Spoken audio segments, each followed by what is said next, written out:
Well, happening now across the country, Air Canada flight attendants holding a national day of action to bring attention to their concerns at the bargaining table. Has been an ongoing dispute for months now that leads up to possible strike action coming this weekend.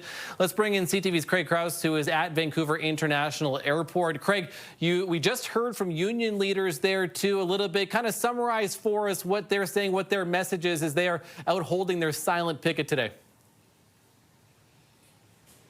Matt, you just mentioned they're off the top here. They are holding that silent picket as we speak right now. We're hearing about 300 are in attendance right now, and this is, of course, just 300 of the over 10,000 that are showing solidarity across the country today. And as you mentioned there, Matt, off the top, the spokesperson for the flight attendants here in Vancouver mentioned that it really just comes down to wages and unpaid work.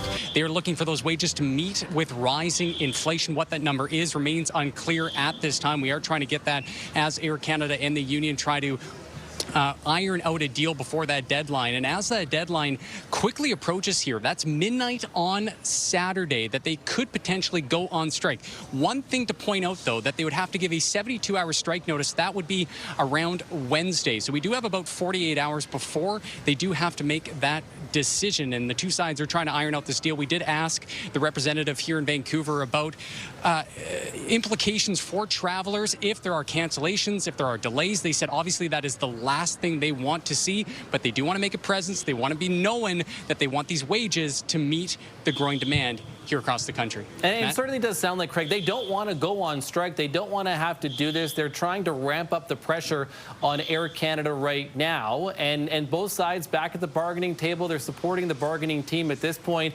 But if we do get to a point where there is a strike, this is going to cause significant disruptions come the weekend.